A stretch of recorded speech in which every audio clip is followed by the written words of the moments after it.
What's going on, everyone? Austin John Plays here, and today I'm going to be going over all of the alpha Pokemon in the Obsidian Fieldlands.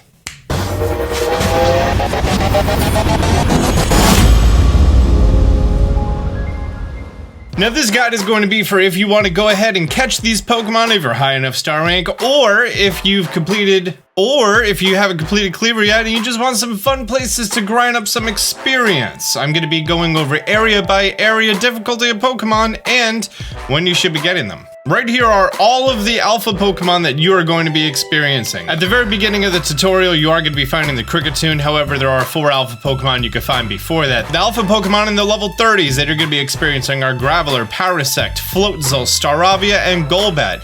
In the 40s, we have Rapidash, Luxio, Lopunny, Stantler, Scyther, who I evolved into Cleaver, and Heracross. In the levels Pokemon at level 60 and above, you have Alakazam and Blissey. And then there are 2 alpha Pokemon that you're going to be able to find later in the game that you cannot find currently, which is going to be Infernape and Gyarados. Obviously, these 2 are not those. Instead, I found an alpha Monferno. I have a video coming out about where those boys are. As soon as you start off adventure, heading right from the camp at Aspiration Hill, continuing on down in every weather condition except for rain, but any time of day, heading over here, you are going to be finding your big old Rapidash. Rapidash, you can definitely catch without it seeing you. There's a big patch of grass here, and despite how huge it is, it typically doesn't really see you that well. And do keep in mind that all of the alpha Pokemon have 3 of their moves that they're expected to know at this level, and 1 of their move tutor moves. Future Austin hopefully put that information on the screen.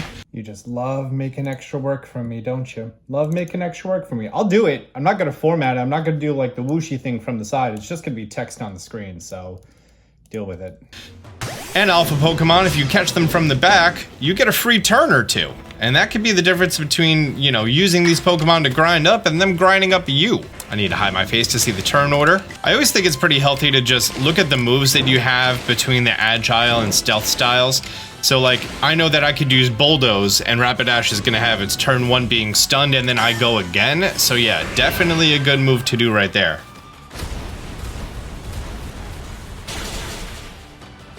Yeah, Rapidash is unaware, and now we just go in for the kill with the Stealth Rocks.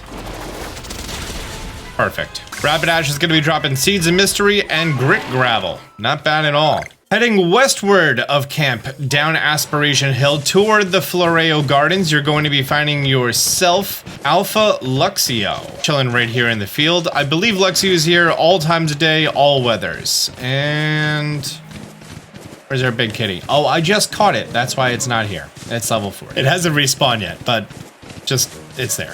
If you head south of that point on the very small strip of land, you are going to be finding yourself this Snorlax over here. Now, I am going to mention that I am talking about the actual planted alpha Pokemon.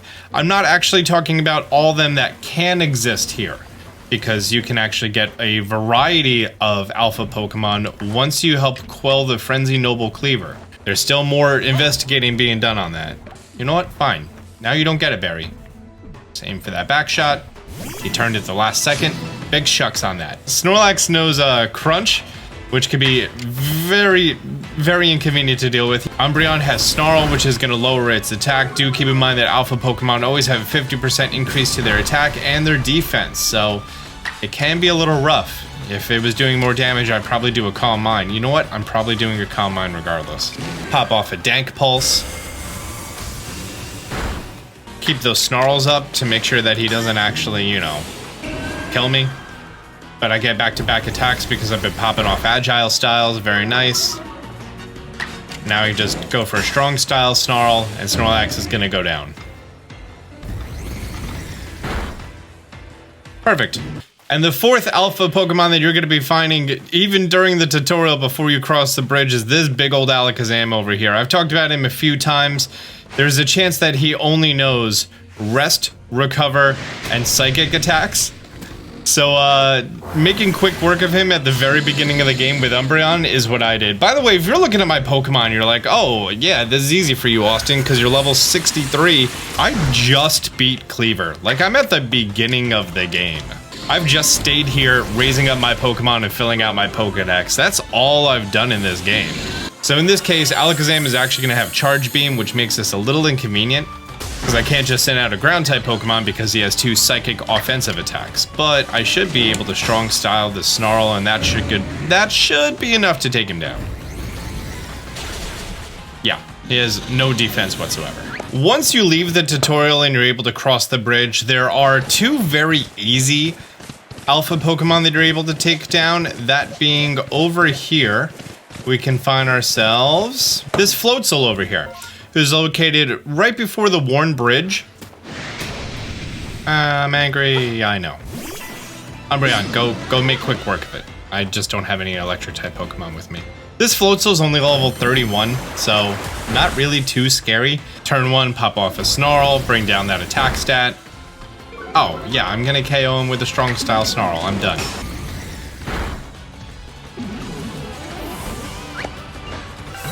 We got ourselves a medium candy and some grit gravel from that. Cool.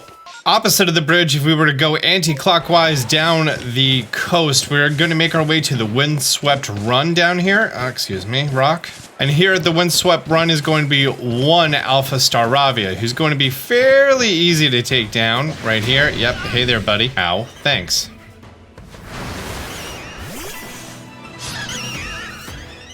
Staravia, while it does have a very high attack stat, it doesn't have the best defense stat. Oh, Ominous Wind. That's a cool egg move for you to have.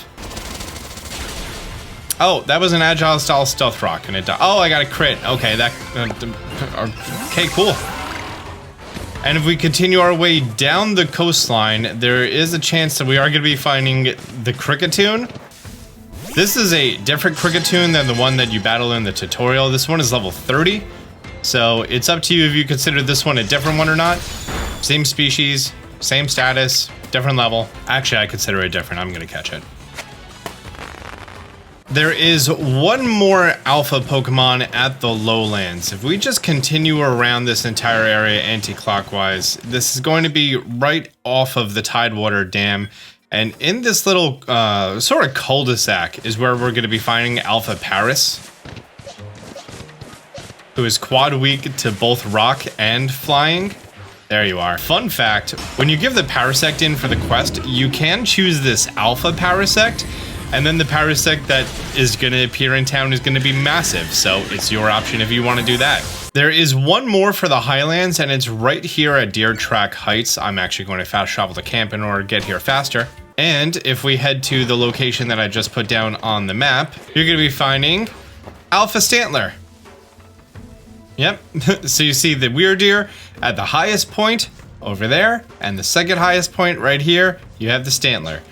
I don't have any fighting type moves, and he has a lot of psychic type attacks. Let's send out Umbreon. Umbreon is my answer to everything. Oh, he used Rest turn 1. Now, Alpha Pokemon have the highest level AI. That means that if he used a recovery move turn 1, he has nothing to hit me with. He has only psychic attacks and status moves. Boom. Bye, Stantler. You know, it just occurred to me that I never called myself the Alpha Babarrel over here. You know, the one that's supposed to be like a, I guess you call it like a strength test or something before you make your way over to where Cleaver is, and he's only level 16. You probably didn't know that I didn't miss this because I'm going to replace that first scene, but I didn't mention it. Oh, no, he broke out. Okay, wasn't expecting that. And great, he's caught. For our next Alpha Pokemon is going to be all the way at the end of the coastline, which is going to be all the way down here west of the Grand Tree area, south of Romanus Island. That you don't know is called Romanus Island yet. And over here is going to be a big old Lopunny. And Lopunny may only have normal and fighting type attacks, so there is a very good chance... Oh, nope. Another thing with Charge Beam. Gonna say there's a very good chance it has nothing to hit a ghost type with, but as you could see right there, it did. But let's pop off a Mystical Fire, lower its attack stat. And that's why we lower their attack stat. Oh. It timed the attack drop. I tell you, man, these alphas know what they're doing. Okay, Umbreon, can you KO this before it hits you with a fighting type move? Yeah, you can. Good job, boy. Surrounding where you encounter Cleaver is going to be the Grand Tree area, and heading southwest of that, you are going to be able to find yourself Alpha Scyther down here, all the way at the back, all the way down here. You don't see me. You don't see me. I'm hidden. Ow. Fine. We battle. Scyther, of course, being bug and flying, he's going to be quad weak to rock, so this should make quick work of him. Oh, it didn't knock him out, but those splinters are gonna get him. The splinters always get him in the end. Yep, bye-bye. And the reason I made it nighttime is not because the last alphas knocked out a lot of my Pokemon. Nope, it's not that at all. Instead, it's because there is one nighttime exclusive Pokemon, which is going to be the Golbat. We make our way down here and continue on. Boom, Alpha Golbat, located just south of the Oreburrow Tunnel. I actually think the Pokedex completion asks you to do it with a Psychic type move, so let's go ahead and do a Psychic type move on Drifloon. Should've went for the strong style. And Golbat is down. Yep, defeat with Psychic type moves, perfect. Now there is going to be another alpha Pokemon. I think there's a Graveler that can pop out of a rock down there, but if you look up here, you are going to see some Pokemon up there, and you may wonder how to get there. At the very end of the game, you're supposed to just fly over. However, with Weirdeer, I think the game intentionally makes it that way. In case you realize that you can do that, you can get up here early. Sometimes there's going to be a whole bunch of Chanseys and Happinies up here. Mostly the time it's going to be Machokes and Machops. But heading all the way down here, we're going to find ourselves Blissey. When it comes time for Blissey over here, Blissey has extremely high special defense, but atrocious physical defense. So because of that, any very powerful fighting type attack, physical fighting type attack, can make quick work of Blissey, especially if you get a back shot in. Keep eating, keep eating. Thank you. We caught Blissey unaware. We have a level 48 star Raptor. Just caught it, did no raising to it. Close combat. Yep, and because it's unaware, it can't hit us, and we're just gonna do it again. And Blissey is down. And my Curly is gonna get how much experience? 8,000 experience. Gyarados got 8,000 experience. Staraptor got 12,000 for participating in battle. Ridiculous amount of experience. And I think I saw over here, yeah, we have a random spawn Alpha Chansey. Now do keep in mind, these alphas, the random ones, they show up after you quell Cleaver, to that of my knowledge. There's still more investigating being done on that. But just like Blissey, a close combat will make quick work of it. Good job, Staraptor. If we jump down this cliff, take a lot of damage. Oh, but first, there's a Graveler over here. On the map, this is just north of Oreburrow Tunnel. You can also reach here by coming over the Worn Bridge, which you could either come from this camp or from the Horseshoe Plains. You can actually jump the river with Weirdeer if, you know, you're good enough. Quad weak to both water and grass. One strong style Aqua Tail, I'm pretty much guaranteed this KO. Yep, bye Graveler. And while we still have Staraptor on the team, there is something that we need Staraptor for. If we just head down over here, where the crazy bugs are, at the Grueling Grove, hop off, and right here is going to be, boom, Heracross. You probably want to start with a back shot against Heracross. Heracross can make quick work of your entire team. And it has Swords Dance. Can get a little hairy. Aerial Ace, how much damage is that gonna do? More than half. Should have gone for a strong style. Oh, and it has Stone Edge. Yep, that's not fun. Luckily, Gyarados has Hurricane. 90% accuracy. Thank you for landing. Great. Now, is that all of them? I think we got all of them. Oh, the Infernape and the Gyarados. Infernape is located here on Romanus Island. You don't get access to this area until you get Basculegion. And as far as the Gyarados, there is a slim chance we could try to spawn it in. You know what? Let's try to spawn it in. There's actually 2 places that you can get on top of Lake Verity. And from the second Tumblestone, you can actually climb up here as long as you get this angle right while holding the run button. And we got it. Beautiful. And we could just run up to the top. Great place if you want to farm some Sky Tumblestones early in the game. There's also a whole bunch of Luxrays. At nighttime, there's Drift Flumes. There's Star Raptors up here. So, great place for Golem to get some experience. Now, I know that the Gyarados spawns at the far side, and there's only so far that we could go up this mountainside. I don't think we're going to be able to reach that. I really, really don't. Because, like, this is all considered wall, and there's nothing for us to, like, run or jump on top of. Instead, it just pushes us down. Yeah, we're 50 meters out. There's like a very slim chance that we can kind of spawn it in. 45, 44, 43, 42, 40. I'm starting to think these water spawns don't actually even spawn until you have Basculegion. So there is a Gyarados over there. You're going to find him later.